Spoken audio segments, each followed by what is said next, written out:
Assalamualaikum warahmatullahi wabarakatuh. Balik lagi di channel saya Markas Pinjol teman-teman ya. Oke, seperti biasa teman-teman ya, di video kali ini saya akan bahas lagi atau berbagi ya tentang gagal bayar pinjaman online ilegal ya. Jadi pinjaman online ilegal apapun ya, tanpa menyebut nama ya, karena pinjaman online ilegal itu ya saling berhubungan seperti itu, namun aplikasinya beda-beda nama seperti itu. Oke, menanggapi dari teman-teman yang sering komentar atau bertanya ya di kolom komentar biasanya ya, Bang, gimana Bang kalau kita gagal di pinjaman online ilegal ya? Apakah data kita sudah diambil oleh pihak pinjolnya? Bang, apakah ada penyebaran data misalkan kita gagal di pinjaman online ilegal? Oke, di video kali ini saya akan berbagi ya sesuai pengalaman ya. Misalkan kita telat bayar di pinjaman online ilegal ya. Oke, di sini banyak sekali teman-teman ya pinjaman online ilegal yang sudah tidak dibayar atau gagal bayar seperti itu. Oke, yang pertama-tama di sini saya akan buka aplikasi ya, Cas Aku ya. Sebenarnya sama aja pinjaman online apapun ya. Jadi pinjaman online ilegal itu kayak saling berhubungan seperti itu teman-teman ya. Oke, nah di sini teman-teman banyak sekali pinjaman online ilegal yang sudah tidak dibayar ya, kayak Polaris ya, malam Polaris seperti itu namanya pinjamannya. Jadi ini aplikasi pinjaman online ilegal yang beranak ya, ada yang sebagian tidak beranak ya, namun ilegal juga. Kemudian di sini kota ajaib ya, dompet oke, dompet malas ya, tanggal manis ya. Jadi ini pinjaman online ilegal yang sudah tidak dibayar atau sudah telat teman-teman ya. Oke, buat teman-teman yang saat ini resah ya tentang aplikasi pinjaman online ilegal ya, karena pinjaman online ilegal ini ya, kalau kita pinjam itu tenornya cuma 7 hari ya, kemudian kita sudah dapat 5 hari, kemudian kita sudah diobrak-abrik untuk segera melunasi seperti itu dengan cara-cara penagihannya ya. Dengan cara-cara penagihannya dengan ancam sebar data ke seluruh kontak, ataupun kontak kita yang sudah ada di HP itu biasanya itu dikirim ke kita. Kalau nggak bayar ya sekarang juga data Anda kami sebar ke seluruh kontakan seperti itu, atau dibikin grup donasi hutang pinjol seperti itu teman-teman ya, ataupun ya disebar ke sosial media ya kayak Facebook, IG kayak gitu. Jadi misalkan teman-teman mendapatkan mendapatkan teror seperti itu dari pihak pinjaman online ilegal, kalian tidak usah takut, kalian tidak usah panik teman-teman ya. Memang itu cara penagihan dari pinjaman online ilegal ya. Jadi buat kalian tidak usah terlalu panik lah ya atau ketakutan. Jadi cukup kalian respon aja. Intinya merespon apa sih? Ya cukup teman-teman respon. Misalkan kalian masih belum jatuh tempo ya bilang, iya Pak ini masih belum jatuh tempo. Kenapa kami sudah diobrak-abrik seperti ini? Iya saya bayar, ini masih belum jatuh tempo. Nah seperti itu aja seterusnya. Gak usah takut. Nah misalkan teman-teman seperti itu ada ancaman atau mau sebar data atau mau dibikinin grup, kalian takut ataupun kalian panik, itu bisa terjadi. Data kalian akan disebar, mungkin beberapa saja ya, agar kalian segera melunasi dari pihak pinjaman online. Jadi intinya kalian harus lebih berani. Bapak ini sudah mau ancam sebar data, silakan sebar Pak. Seperti itu. Misalkan teman-teman memang memang dapat ancaman seperti itu, silakan sebar. Tapi saya laporkan seperti itu. Ya.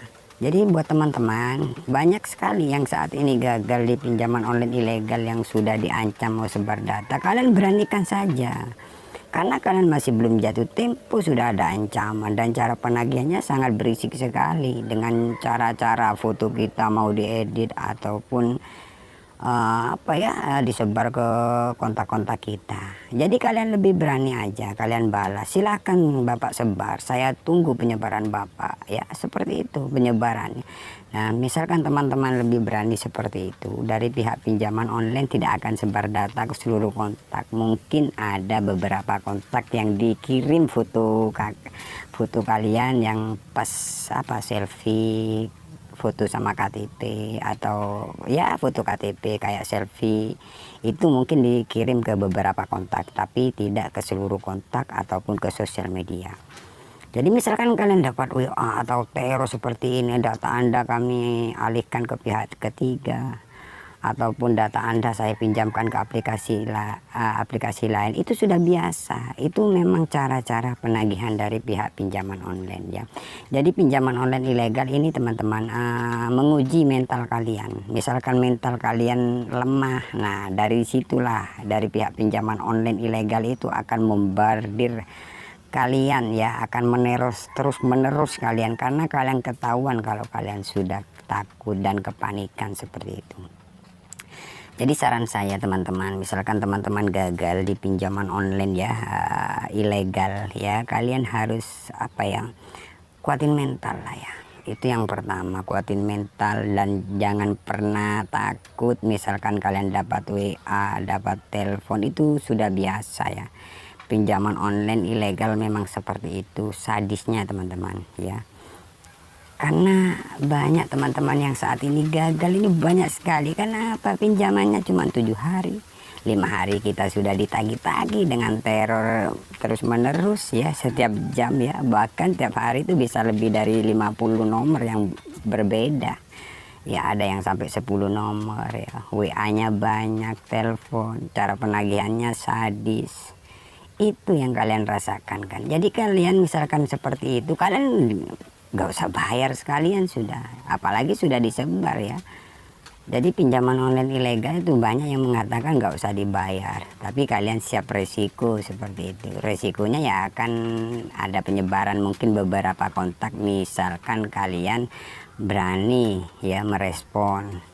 Nah misalkan kalian tidak berani, itu bisa terjadi ke seluruh kontak seperti itu ya. Jangan kalian mengganti nomor atau mematikan nomor. Kalian ketahuan kalau sudah panik dan ketakutan. Makanya banyak teman-teman yang terus diteror kontak-kontaknya ya, kontak temannya yang ada di HP itu diteror terus karena kalian sudah ketahuan kalau takut ya.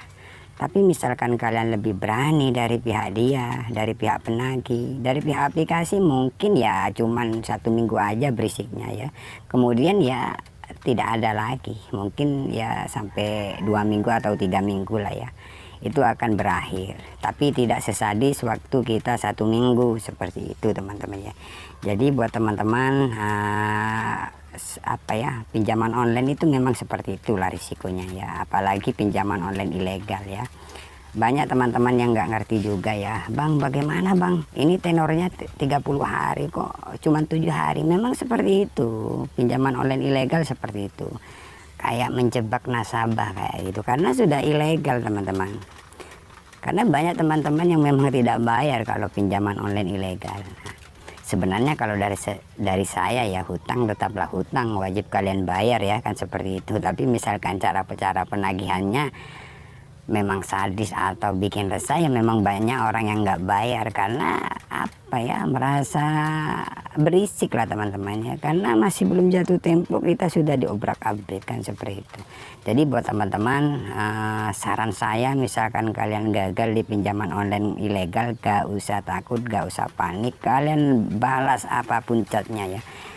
Lebih-lebih kalian telepon aja ke pihak DC-nya, silahkan sebar pak, saya tunggu hari ini juga ya, harus disebar gitu kan, nggak mungkin disebar. Iya benar ya, karena pengalaman dari teman-teman subscriber yang tidak takut lah istilahnya ya, cuman bertanya atau sharing sama saya, itu nggak ada yang disebar, mungkin ada beberapa kontak seperti itu. Oke, buat teman-teman tetap semangat ya, harus kuatin mental ya. Jadi misalkan teman-teman gagal di pinjaman online ilegal, itu memang mental kita yang diuji ya, seberapa kuat mental kita seperti itu teman-teman ya. Oke, semoga video ini bermanfaat buat teman-teman yang saat ini gagal di pinjaman online ilegal ya. Jangan lupa like, komen, dan subscribe channel ini ya. Saya akhiri, assalamualaikum warahmatullahi wabarakatuh.